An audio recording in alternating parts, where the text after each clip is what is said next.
el cielo se parta en dos, inundados en el desierto broten ríos, mi vida sopla hoy. En el devocional de ayer estuvimos hablando acerca de conociendo al enemigo y sus maquinaciones. Y leímos el texto de 2 de Corintios 2:11. Para que Satanás no gane ventaja alguna sobre nosotros, pues no ignoramos sus maquinaciones. Estuvimos hablando acerca de que el enemigo recibe varios nombres en la Biblia. Recibe el nombre, por ejemplo, de adversario, de tentador, de Satanás. Recibe muchos nombres. Y que cada nombre de estos estaba manifestando sus características y sus funciones o su papel, lo que él cumple. Por ejemplo, como tentador, él está haciendo o tratando de hacer caer a muchas personas en pecado. Y que cada nombre tiene una función diferente. Y en esta oportunidad quiero hablarles de otra de los nombres que recibe el enemigo en la palabra de Dios. Por ejemplo, recibe el nombre de asesino desde el principio, que Satanás es el que realmente está llevando a las personas a un asesinato. Él se mueve en ese ambiente, porque él es como el señor de la muerte, como también es uno de los títulos que él recibe, y que muchas personas le hacen honor a la muerte y le hacen honor a él, porque dice la Biblia que él tiene el reinado de la muerte, pero que Jesucristo realmente, pues con su resurrección, ha cancelado todo ese imperio de la muerte que él tenía. Entonces, como tal, como el que tenía el reinado de la muerte o la potestad de la muerte, él recibe ese nombre de asesino desde el principio. También recibe el nombre de padre de mentira. Y aquí Juan 8:44 nos habla acerca de que él es el padre de mentira porque él miente desde el principio. Es que realmente Satanás miente. Él le mintió a los ángeles para que se rebelaran en contra de Dios y les hizo algunas promesas. Hizo algunas contrataciones con él. Es decir, él miente desde el principio. También le mintió a Adán y a Eva, diciendo que Dios era el mentiroso y que la palabra que Dios había dicho no era como él lo había dicho, porque Dios les había dicho que ciertamente morirían, y él mintiendo y de pronto yéndose en contra de la palabra de Dios, él dice mentiras, que no moriréis. Por eso él es considerado como padre de mentira. Por eso Dios también abomina la mentira, y Dios no quiere que nosotros como hijos de él seamos mentirosos. Dice en Proverbios 6 que 6 cosas aborrece Yahvé o aborrece Jehová, y que aún 7 abomina su alma, y son los labios mentirosos. Entonces Dios, todo aquel que diga mentira, se está convirtiendo en un hijo del diablo, porque él miente desde el principio. Él es considerado como el padre de mentira. También recibe otro nombre como es la serpiente antigua, que de pronto en el devocional de ayer ya lo mencionamos. Serpiente antigua, está en Apocalipsis 12:9. También recibe otro nombre como león rugiente. Hay 2 leones: el león de la tribu de Judá, que es Jesucristo, y está el león rugiente que está buscando a quien devorar, y ese nombre es el que recibe Satanás. Primera de Pedro 5:8. Él está buscando a quien devorar.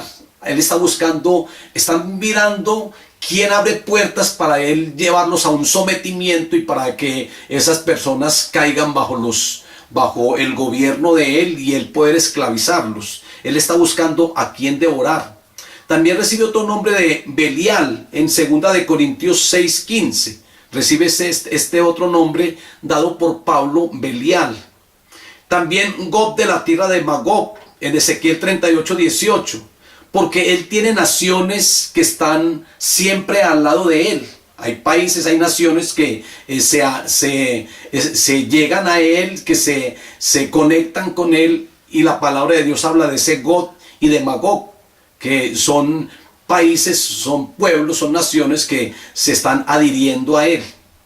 Otro de los oficios o propósitos del enemigo es que él ciega el entendimiento.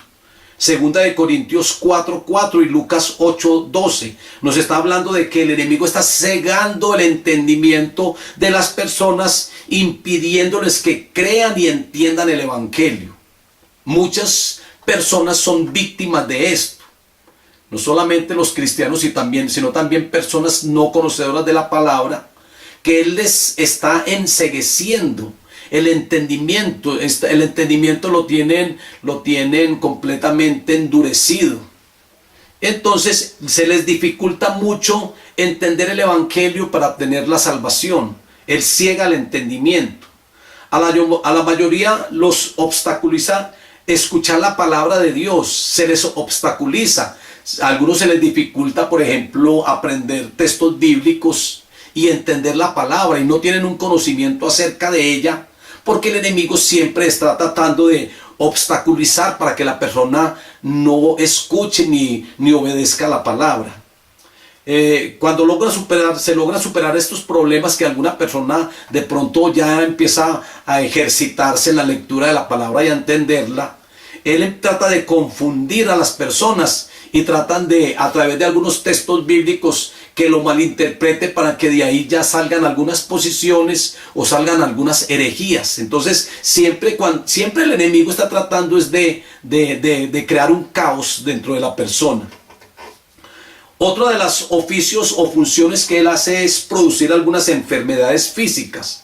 Por ejemplo, en Mateo 9:32-33 nos habla de una persona que estaba atada con una enfermedad producida por el enemigo, porque hay enfermedades impuestas. En Lucas 8:2 y en Lucas 13:11 hay un alto porcentaje de enfermedades que sufren las personas y son producidas por Satanás. Como le digo, hay enfermedades impuestas. Y la evidencia de esto es que las personas van donde los médicos, les hacen cuantos exámenes existen y no encuentran una solución al problema que tienen. No encuentran una solución a la enfermedad, porque esto es algo espiritual. O sea, algunas se alivian de una área y se enferman de otras, porque el enemigo ahí está tratando de colocar alguna enfermedad en la persona.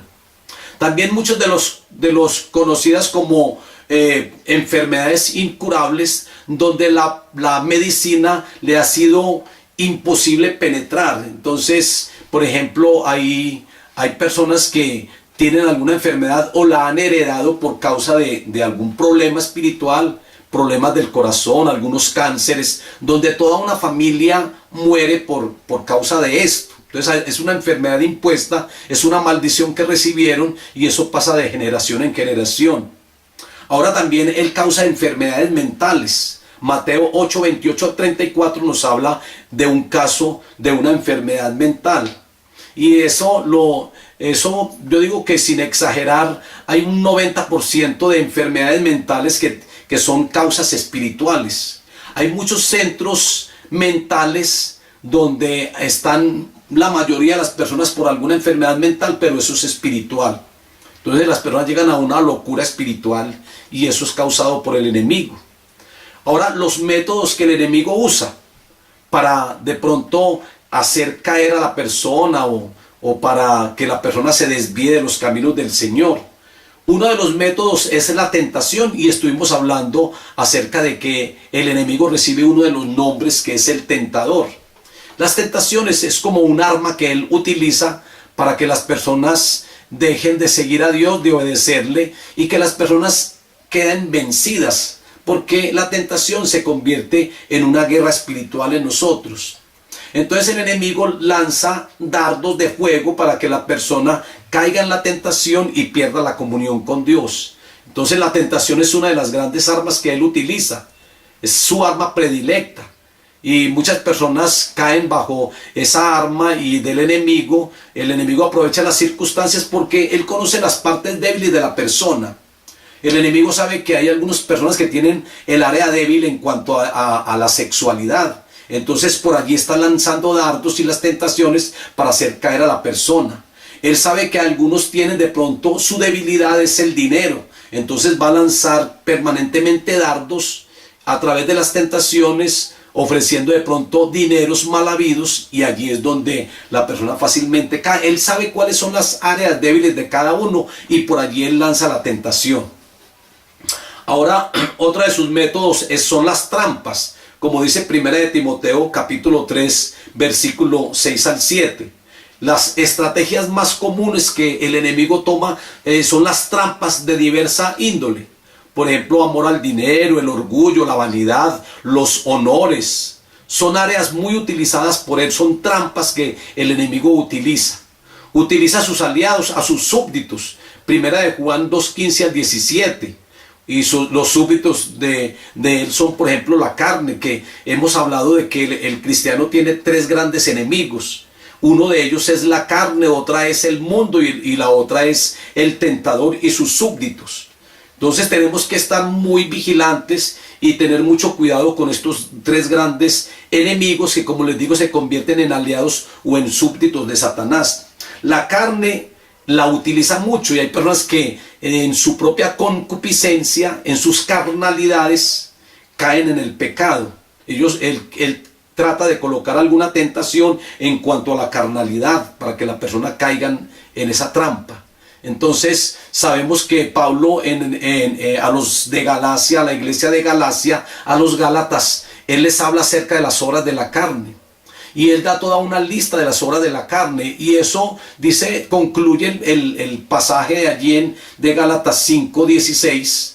Dice que los que practican tales cosas no heredarán el reino de los cielos. Es decir, las personas carnales, aquellos que se dejan manejar por la carne, dentro de esa carne está el mal carácter, las iras, contiendas, celos y enemistades. Las personas que se dejan manejar por esto es porque no tienen el carácter de Dios y son personas que, si no se arrepienten y se apartan, ellos no heredarán el reino de los cielos. Ahora, también el mundo. El mundo está seduciendo a las personas, ofreciéndoles placer a las personas. Las personas inconversas dicen hay que disfrutar la vida, eso lo dicen entre comillas, hay que disfrutar la vida. Yo me acuerdo que cuando me aparté de las cosas del mundo y del placer y del pecado, habían algunas personas que me decían, es que usted ya murió para el mundo. Y la verdad es que yo sí había muerto para el mundo, porque yo ya no hacía partícipe de las cosas del mundo. Entonces uno tiene que morir al mundo. Ahora algunos decían, es que te lavaron el cerebro. Y la verdad es que sí, la sangre de Cristo me lavó el cerebro para que yo cambiara esa mentalidad pecaminosa. Entonces, eso lo hace la gente inconversa, los no creyentes, que dicen que hay que disfrutar de las cosas que el mundo da, que el mundo ofrece. Y le tratan de hacerlo sentir a uno como una persona amargada. Dice, es que usted ya es cristiano, usted es un amargado, usted ya es una persona que no hace parte de nuestro grupo. Entonces eso es lo que el mundo quiere, y el mundo quiere enredar a las personas en sus lujos, en sus placeres, en sus vicios y en sus posiciones, en algunas posiciones que hay, pero que no son posiciones dadas por el Señor. Otro de los aliados de Satanás son los súbditos, son a todos aquellos que siguen las prácticas ocultas y que se proponen a dañar las iglesias y algunas personas, familias. Son los súbditos. Dentro de ellos vemos, por ejemplo, los brujos, los mentalistas, los satánicos, los chamanes. Esas son personas que son súbditos de Satanás y que a través de sus prácticas ocultas y de la brujería y a través de el control mental, ellos tratan de manipular y de controlar. Y el enemigo los utiliza con ese propósito de destruir, de hacer caer a la persona, al cristiano, de que las personas se aparten de los caminos del Señor. Eso es lo que ellos pretenden, para oponerse a destruir la obra de Dios. Tergiversan la interpretación de las Escrituras. Es muy tremendo. Las doctrinas falsas. Hay doctrinas falsas, el enemigo a veces confunde tanto que hay muchas personas de mucho tiempo en la vida cristiana y a la final de pronto se sienten confundidos y sacan toda una teología y toda una enseñanza de algún versículo y lo tergiversan. Y es porque el enemigo trata de confundir, él trata de usar la misma palabra para que muchas personas caigan en errores. Por eso hay que pedirle mucha orientación al Espíritu Santo para que el Espíritu Santo nos oriente en todo. Yo pienso que una persona que sale del orden del Espíritu Santo son aquellos que entran en sectas y en doctrinas falsas. Pero porque el Espíritu Santo dice en la palabra que nos enseña todas las cosas, que Él toma todo lo del Padre y lo del Hijo y nos lo da a conocer a nosotros. Entonces hay que estar bajo el orden del Espíritu Santo. Pero el enemigo trata entonces de formar algunas confusiones y hay algunas posiciones y empiezan ahí las controversias y empiezan ahí a las personas a pelear por alguna posición que tienen doctrinal. Y es porque el enemigo quiere eso.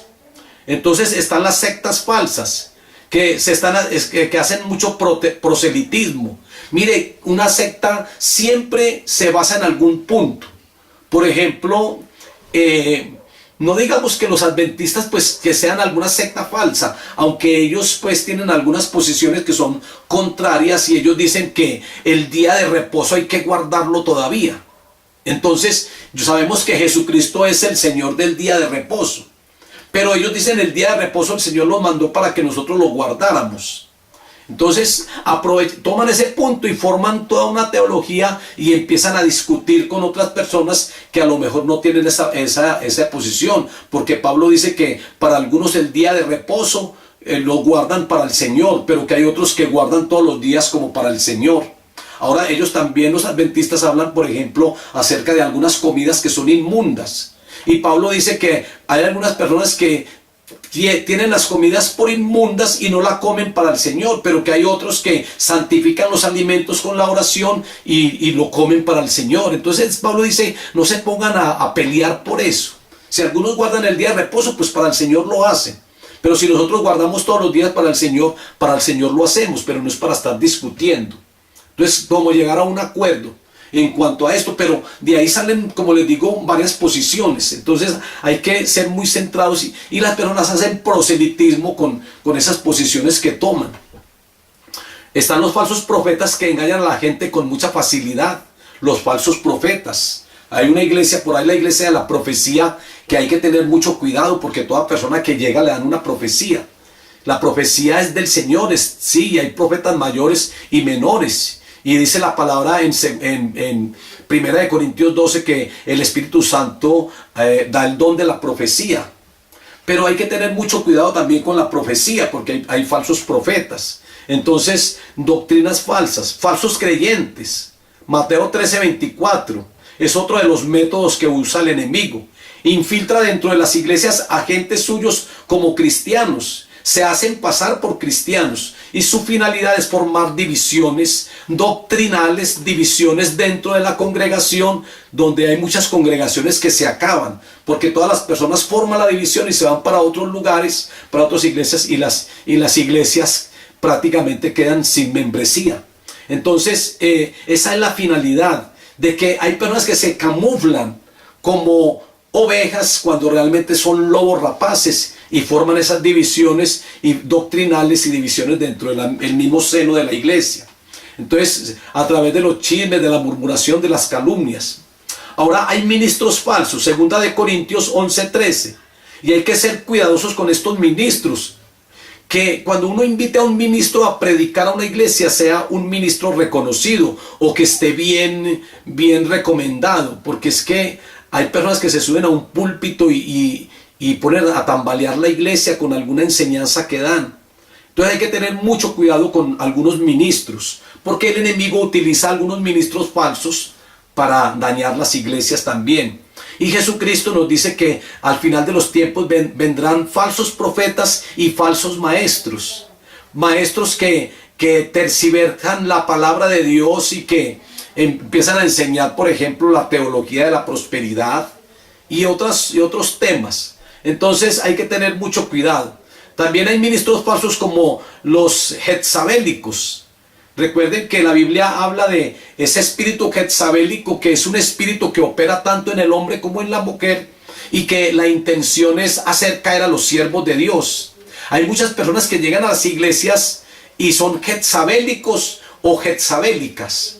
Y entonces el propósito es que no van a escuchar la palabra. Esa no es la intención y el propósito. Lo que están mirando son las personas que están allí y viendo a cuál persona pueden hacer caer en pecado. Entonces hay que cuidarnos también de esos espíritus jezabélicos, que son enemigos del ministerio. Hay muchos líderes importantes que han caído en adulterio o en fornicación, hasta con la misma secretaria, de las congregaciones porque les entra un espíritu jezabélico. El propósito es hacer caer a los siervos de Dios. Hay espíritus absalónicos. Esos espíritus absalónicos, eso es otro de los métodos que usa el enemigo. El espíritu absalónico. Recuerden que a Absalón, el hijo de David, él se ganó el corazón de las personas y después era para que lo nombraran de rey. Y después destrona a David, le da un golpe de estado y a él lo nombran rey. Y lo peor de todo es que este hijo, Absalón, persigue a David para quitarle la vida. Primero se gana el corazón de las personas y le dice a las personas: es que aquí no tienen tiempo para usted, es que aquí el pastor y los líderes mantienen muy entretenidos en sus cosas, pero yo estoy aquí dispuesto para ayudarte y para darte una buena consejería. Y se ganan el corazón de las personas, y es cuando dan ese golpe de estado en donde forman una división y ellos mismos conforman una iglesia. Se llevan la mitad o más de la mitad de los miembros de la iglesia. Son espíritus absalónicos y están en contra del ministerio. Cuando logran posiciones desde cualquier lugar, pueden cumplir sus objetivos. Y está el espíritu de Zambalá.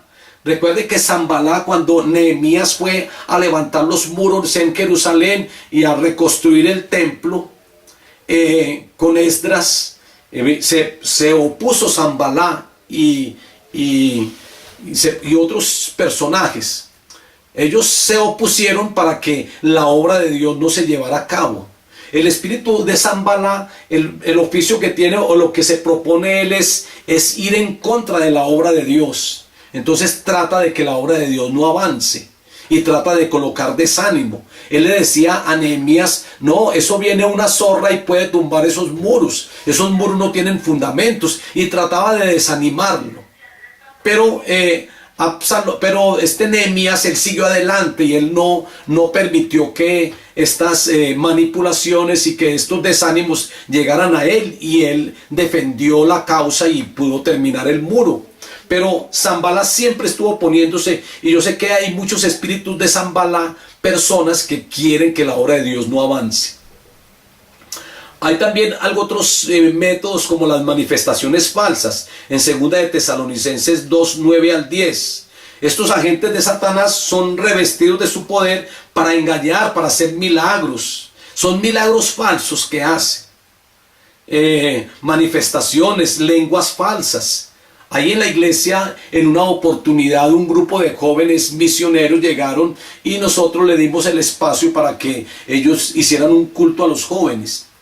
Y al último empezaron a hablar en lenguas. Entonces, pero el Señor nos ha dado discernimiento. Y estas personas que hablaban en lenguas, a la final, como no hay un intérprete de lenguas, por eso es mejor que si no hay intérprete, la gente no hable en lenguas. Y empezaron a hablar en otras lenguas, en lenguas espirituales angélicas. Pero al final estas personas entraron en algo muy tremendo y hubo que hacerles liberación. Y habían hablado en lenguas, pero entonces hay lenguas que no son de Dios, y el enemigo trata de confundir a las personas. Hay que tener mucho cuidado con esto, con esas manifestaciones falsas. Ahora, su poder y su reino. Como les dije ahora en 2 Corintios 4:4, a él se le llama el Dios de este siglo. Es necesario entender que tiene un poder limitado, porque Dios, el Shaddai, es el Todopoderoso, y Él nos ha delegado también poder a nosotros para nosotros poder echar fuera a los demonios. Entonces hay que combatirlo también. Nosotros, el Señor nos ha entregado algunas armas importantes para que nosotros las apliquemos. Otra es la palabra de Dios, que es un arma que Jesucristo utilizó en la tentación, porque Jesucristo le dijo: escrito está.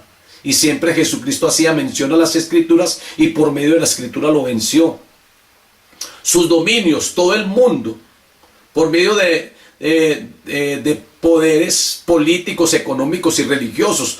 Son los tres grandes poderes que se mueven, siempre se han movido en el mundo. El poder político, el poder económico y el poder religioso. Recuerde que estos tres poderes fueron los que llevaron a Cristo a la cruz del Calvario. El poder religioso, porque los sumos sacerdotes y fariseos y legalistas y escribas de la época, ellos eran los que le gritaban allá: crucifícale. Fue el sumo sacerdote quien decía que este Anás que lo mandaba donde Pilatos, y así lo mandaban de un lugar al otro. Entonces el poder religioso es muy tremendo. Por eso digo que el Señor no vino a crear aquí ninguna religión. Jesucristo vino fue a que nosotros tuviéramos un cambio de vida. Ahora el poder político. Sabemos que Roma, a través de la crucifixión, porque eso lo adoptó Roma, era una muerte para todos aquellos que cometían fechorías, que eran ladrones y asesinos. Todos morían crucificados. Por eso Jesucristo murió en medio de dos ladrones, porque esa era la muerte para los ladrones. Jesucristo fue crucificado como un ladrón. Entonces ese es el poder político. Mire que fue Pilatos, estaba representando a Roma, y que era el César considerado en Roma como una divinidad. El poder político es muy fuerte, el poder religioso. Sabemos que el gobierno tiene su religión, y que sabemos cuál es ese tipo de religión que tiene el gobierno, que fue una religión adoptada por Constantino. Esa es la religión del gobierno, porque Constantino fue un emperador, y cuando él obtuvo la victoria, que él dice que tuvo un sueño con una cruz, y él mandó a hacer unas espadas donde las cachas, o donde se tomaba la espada, era una cruz, y dice que él obtuvo la victoria. Entonces él se convirtió, entre comillas, al cristianismo, y allí fue donde él mezcló una cantidad de doctrinas, y de donde surtió el papado. De allí salió el papado de Constantino.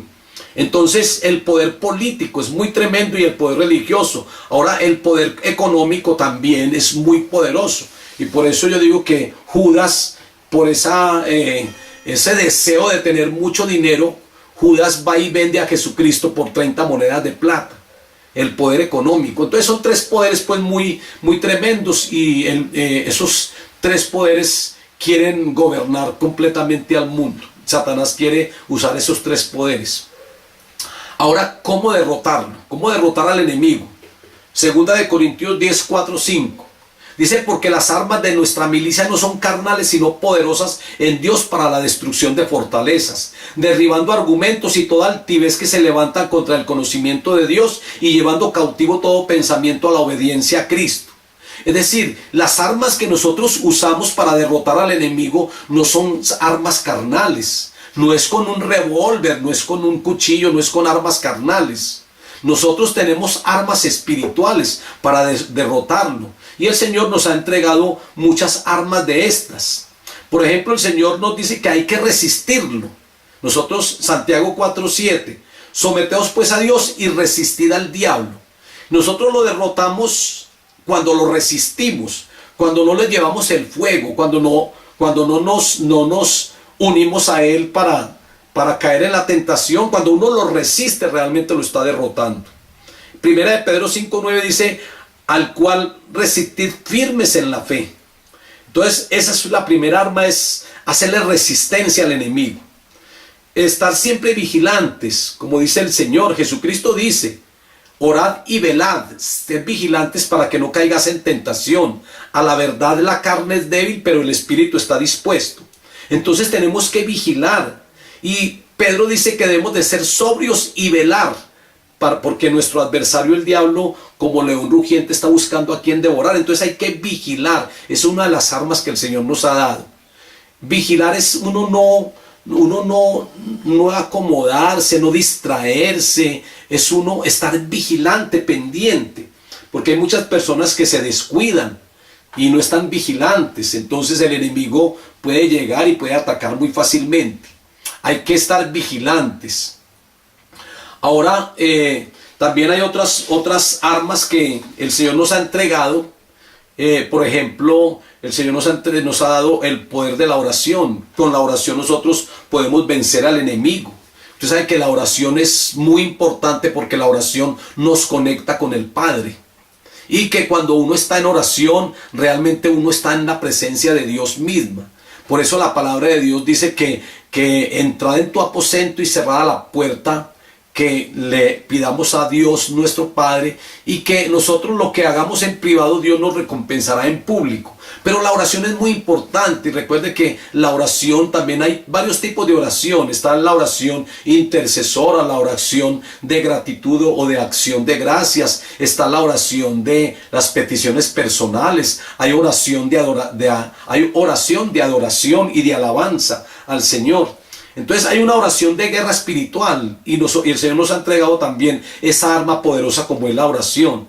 Esta otra arma que el Señor nos ha dado es el nombre de Jesucristo. Y el nombre de Jesucristo no solamente implica un sustantivo Jesús. No es un sustantivo propio exactamente. Cuando el Señor nos da el poder del nombre de Jesucristo, cuando uno menciona a Jesucristo estamos hablando de la persona misma de Jesucristo. Es decir, que si yo oro en el nombre de Jesucristo y le pido al Padre en el nombre de Jesucristo, es como el mismo Padre ver a Jesucristo haciendo la petición, porque es Jesucristo nuestro corazón y Dios nos ve como a su Hijo Jesucristo. Entonces es ahí donde radica el poder del nombre de Jesucristo.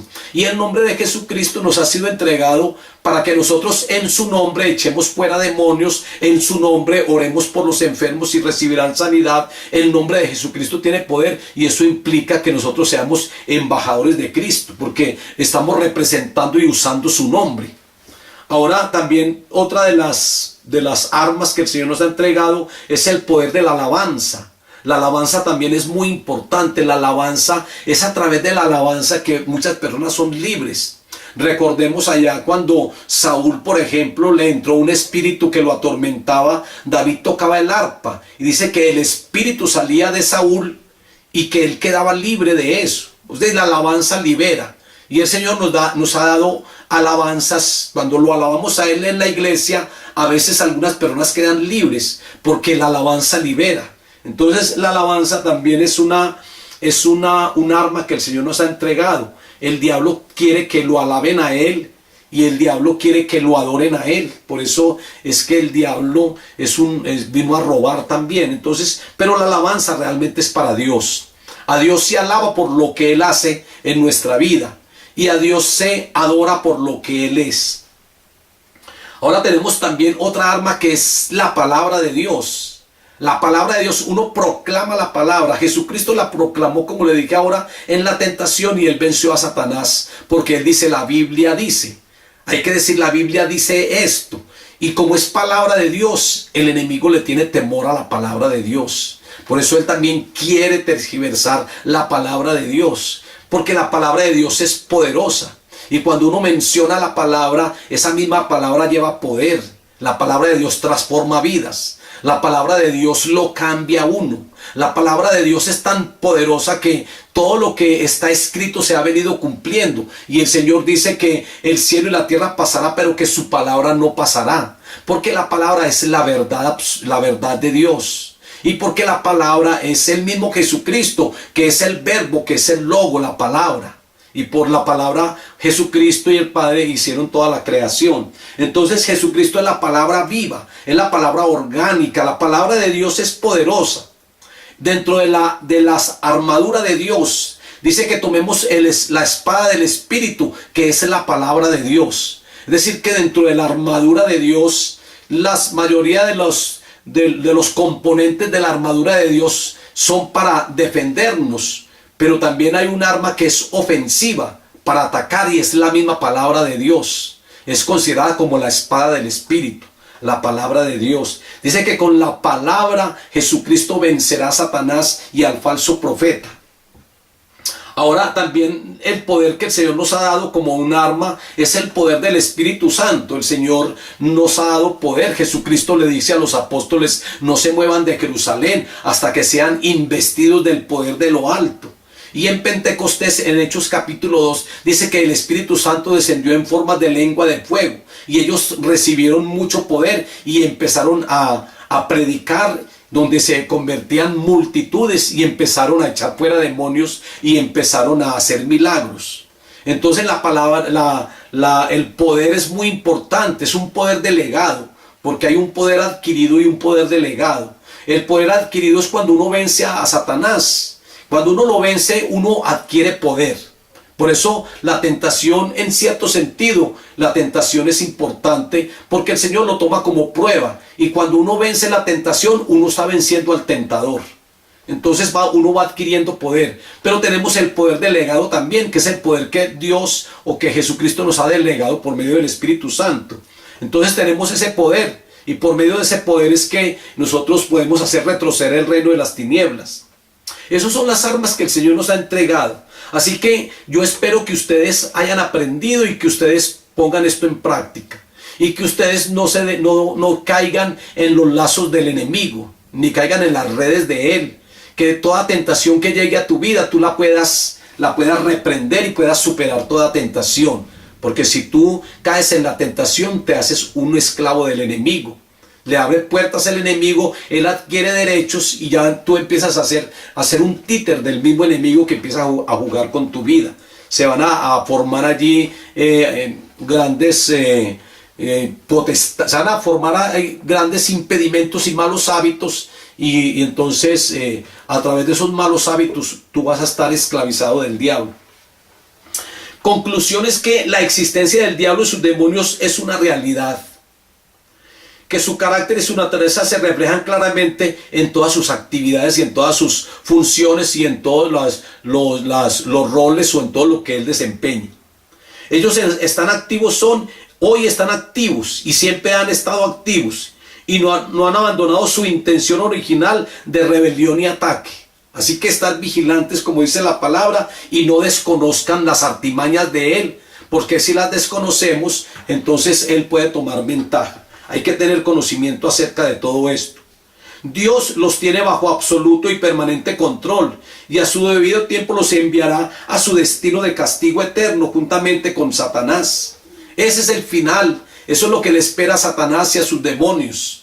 El final es que ellos van a estar en el horno de fuego ardiente y allí van a estar encadenados por todos los siglos, y muchas personas, mucha gente que son seguidores del mismo enemigo van a estar allí en aquel mismo lugar y van a decir: este era el que hacía temblar al mundo. Así lo dice la palabra, porque es algo insignificante que adquirió poder porque el hombre de pronto le delegó ese poder, pero van a decir: este es el que hacía temblar al mundo, porque lo van a ver como algo insignificante.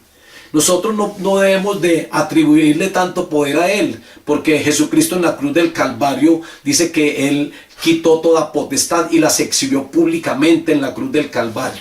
O sea, Satanás ya es un ser vencido, y lo mismo que sus demonios. Padre, yo te doy gracias, Dios soberano y Dios bueno. Gracias, Señor, por bendecirnos, gracias por delegarnos ese poder, gracias por querer siempre lo mejor para cada uno. Padre, gracias, Señor, por las personas que hacen los devocionales, que, Señor, en el transcurso del día nosotros caminemos contigo. Y cuando caminamos contigo no hay opción de cometer pecado, porque caminamos contigo y te tenemos siempre en nuestra mente. Que siempre todo lo que hagamos sea para la gloria y honra tuya. Que todo lo que hagamos, Señor, sea como para ti y no para las personas, no para el hombre. Y de esta manera, Señor, darte siempre la gloria a ti, Dios soberano y Dios bueno. Muchas gracias, Señor, por hacernos parte de tu reino, hacernos súbditos de tu reino, Señor. Muchas gracias por ello, Señor, por habernos rescatado de ese reino de las tinieblas y habernos trasladado al reino de tu amado Hijo Jesucristo. Padre, muchas gracias, Señor amado. Yo te pido para que en este mes de octubre, Señor, tú tengas el control de todo y que toda obra del enemigo sea neutralizada. Y que tu presencia y la presencia del Espíritu Santo siempre esté con nosotros, Señor. Que seamos morada del Espíritu Santo, templo del Espíritu Santo, y que tú habites plenamente en nuestra vida. Muchas gracias, Dios soberano y Dios bueno, en el nombre de Cristo Jesús. Amén y amén. El cielo